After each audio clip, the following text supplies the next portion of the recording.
morning, honorable judges and fellow Christians. The Old Testament refers to unleavened bread, but in our church we use the term leavened bread, and that means bread with yeast in it. We use the term leavened bread because leaven is a substance that is found in bread and helps it rise.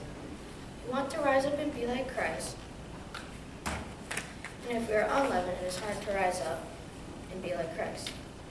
Being unleavened is kind of like sin, and it can be hard to rise back up like God and once we have fallen down. What might be the symbolism of using leavened bread today? When we think of leavened bread, we can think of it as it pertains to God and our faith. Leaven rises, and this is what we should do by having our faith. We can think of it in context of sin and how unleavened is like sin. These terms both represent sin. Leaven is when we are free of sin, and unleavened is when our body is not free of sin.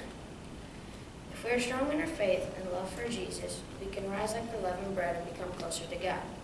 We can be strong in our faith by praying, fasting, going to church, and taking communion.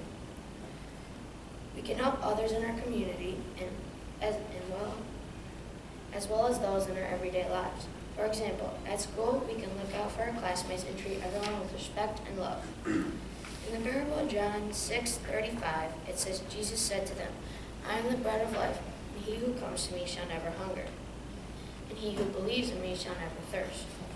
So what can this parable mean to us today? Jesus says, I am the bread of life, and those who come to me shall never hunger.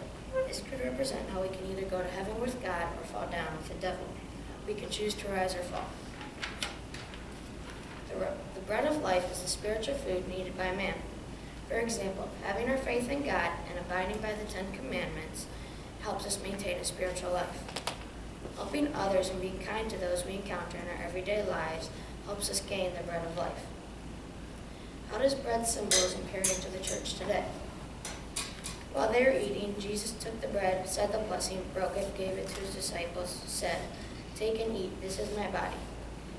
Then he took a cup, gave thanks, and gave it to them, saying, Take, drink from it, all of you, for this is my blood of the covenant, which is shed on behalf of many for the forgiveness of sins.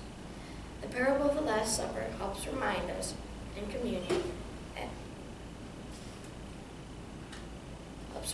of how Jesus gave us the bread and wine so that we could have them in us. We partake in communion at church during the Divine Liturgy so that Jesus will forgive us of all our sins and that we can live according to his teachings.